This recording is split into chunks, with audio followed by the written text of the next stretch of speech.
how's it going everyone?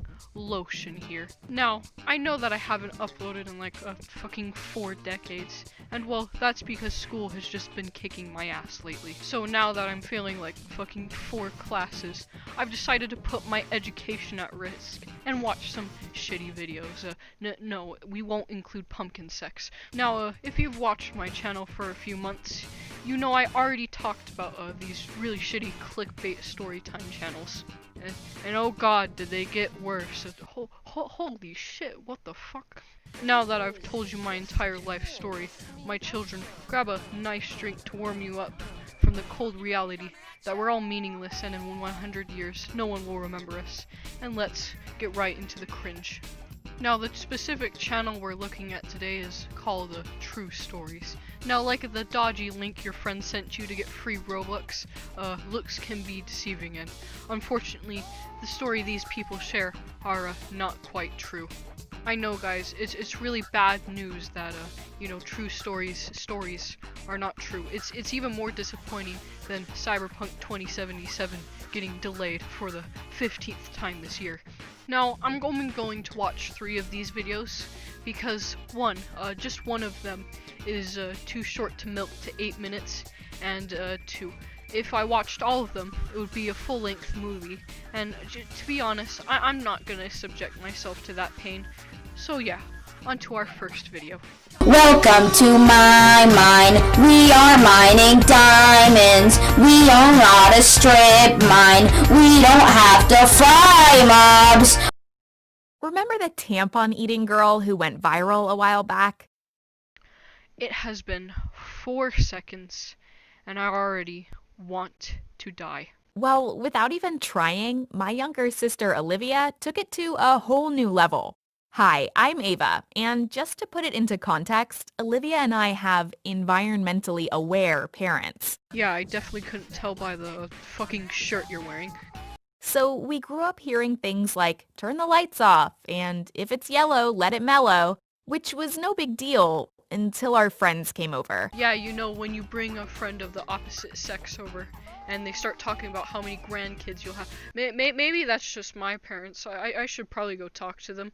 They'd freak out when they saw our yellow toilet water and the sign Mom hung on the wall above it. Talk about embarrassing. But at least we didn't have to use the same dirty bathwater for weeks on end, like I've seen some parents make their kids do online. My parents did have this thing about disposables, though.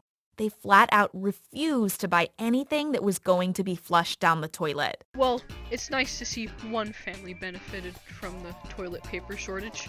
So we all had these colored square towel washcloths. We'd hang them in the bathroom and use them for cleaning different bits of our body. A white one for the top end and a brown one for the other end. Us girls had a pink one too, and they all had our initials in the corner, so we didn't accidentally wash our face with one Dad used on his other end. Anyway, one night, Olivia came downstairs wrapped in a towel after her timed 3-minute shower and announced, "My bush is growing too fast." Okay, first of all, what fucking human being on planet Earth has timed showers? And, second of all, who would even say that? Like, that I would be embarrassed if I even thought of saying that. I snickered, while Mom raised her eyebrow and said, "Well, give it a trim, honey. There's nail scissors in the bathroom cabinet." My sister thought for a second, then stomped back upstairs with her legs turned out like she was riding a horse. She was back 15 minutes later, in her PJs, with her pink washcloth in her hands. "Well, what should I do with them?" she asked. Mom was busy mending Dad's socks, where his big toenails had poked holes through the top. Without looking up, she asked, "What should you do with what, Olivia?" "My branches. Do you want me to plant them in the herb box by the window?" Jesus Christ, I don't even want to finish this video. Like, it's already hard enough watching one of these, but I have to watch 3 of these. Like, God. Olivia asked. Mom looked up at her blankly and said, "What on earth are you talking about?" Olivia just stamped her foot and said, "The branches I cut off. What do you want me to do with them?" I stared between them both, just as clueless as Mom. Then Olivia yelled, "You never listen to me," dumped her washcloth on the kitchen counter, and ran out of the room. Mom put her mending aside and said, Will you get that off there, please? I prepare food on that countertop. As I reluctantly picked up the washcloth with my fingertips, something dropped out onto the floor. I looked down and saw the branches Olivia was talking about. What the? On the floor were a couple of these plant-like shoots that had been snipped off at the end, complete with stubby little leaves, only they were pale pink. I burst out laughing. Very funny, Olivia. Good prank, I said as I picked them up and carefully laid them out on the bench. Olivia came back into the room, wiping her eyes. It's not a prank. I told Mom my bush was growing too fast. Oh my god. Oh my god. Something about the look on her face said she wasn't joking. Is there more down there? Mom asked with a horrified look on her face. Olivia nodded. Turns out that one of her friends at school had told her that potatoes were very absorbent and good at eliminating smells. Oh my god. Oh my god. I don't even want to watch this anymore. I mean, the bright side is there's less than a minute on this video, and then we can move on to the next one. So instead of using her cup that Mom gave both of us for that time of the month, Olivia had decided to try her own eco-friendly alternative. Only she'd forgotten about it until it started sprouting branches. Poor Olivia. We spent 2 hours in the emergency department that night. She's lucky the doctor was able to, deliver it before she poisoned herself. Or worse. What's the weirdest environmentally friendly thing you or someone in your family does? Subscribe and tell us about it in the comments below. So now that we're finished with that fucking cancerous video, I feel it's best to rate the clickbait video in question. So I think it's pretty clickbait. The title says, my sister gave birth to a tree. That is obviously not a fucking tree. That is a potato. Second of all, it wasn't really birth, it was surgically removed. So, it's more of a fucking tumor than anything. Now, I rate this 5 out of 10 on the clickbait rater because, well, really, I've seen better clickbait in my days, but it's not the worst I've seen, it's not like absolute top tier cringe cancerous clickbait. Now let's move on to our second clickbait video. Door stuck! Door stuck! Please! I beg you! Hey, my name's Toby, and I had a bit of an alternative upbringing. My therapist said sharing my story would help with my recovery, so here goes. I think what your therapist meant by that was, to tell this to a close friend, not the fucking internet. I grew up on my parents' remote rural farm. The nearest town only had a gas station, post office, and an all-items trading shack. That's where my pa traded the beets, carrots, and corn we grew for cash and other supplies. My parents were different, only I never knew. Until I was much, much older. From birth, I only knew them as dogs. You see, my parents wore dog suits 24/7. Giant fluffy dog costumes that covered their entire bodies and faces. I never saw them without fur. You know what? I'm starting to think that your parents are the ones that need therapy. And they didn't do things by halves. So I had my own dog suit, with black and red fur, and these big wide ears. As far as I knew, we were just an ordinary little pack of dogs.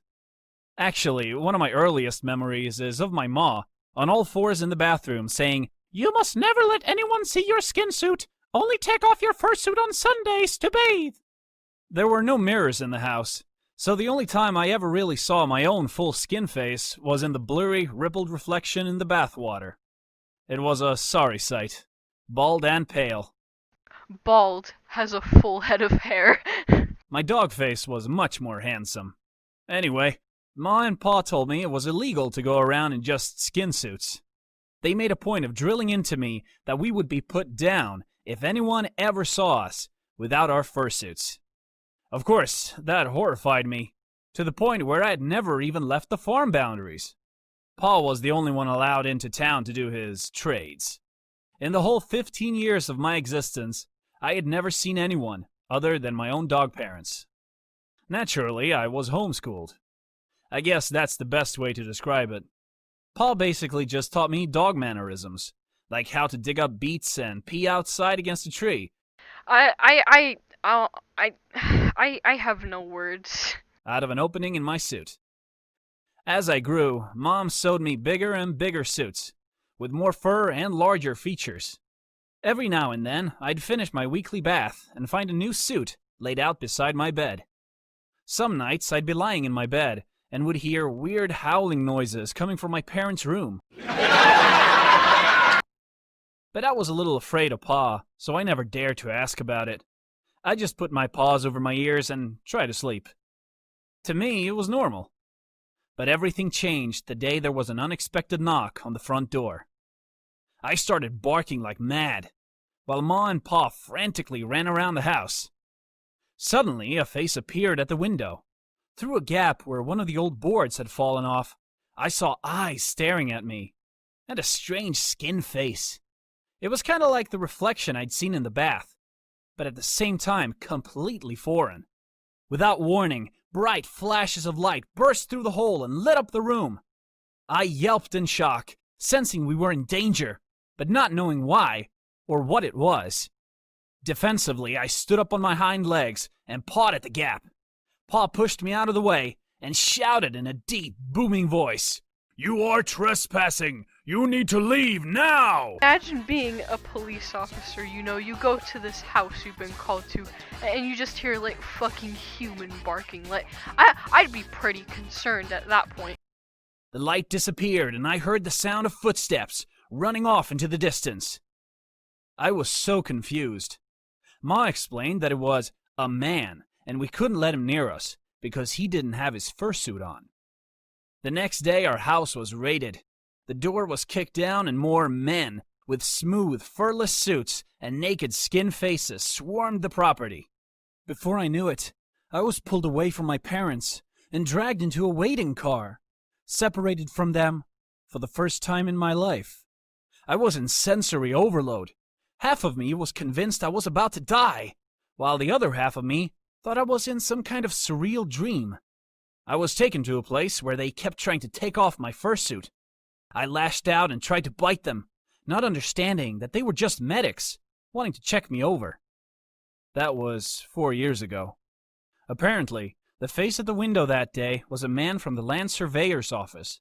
He was on a routine visit, but instead took photos and notified the authorities of my living conditions. My parents were charged, and I ended up being placed into foster care. It's been tough adjusting to what everyone else calls normal life. I've had to learn to read and write a bit, and really miss the comfort and warmth of my fursuit. It was a big part of my identity. Thank God it's over. I think if I watched any more, I probably would have deleted my internet presence. But anyways, thank you guys for watching this fucking awful video. I hope you all enjoyed it, way more than I did making it. I mean, being pretty honest with you guys watching this, I couldn't make this video. I was either dying laughing or dying cringing when I was making this. I hope you enjoyed my descent into madness. Comment down below your thoughts and feelings about this video. If you thought it was shit, I'll read it and then cry myself to sleep. Make sure to follow my Twitter in the description below for cancerous tweets that will make you delete your account after a week. And most importantly, we have our like goal today. 1 like equals 1 blanket. If you like the video, I will send you a blanket so you don't freeze to death in this weather. I hope you all enjoyed this video, and I'll see you in the next one.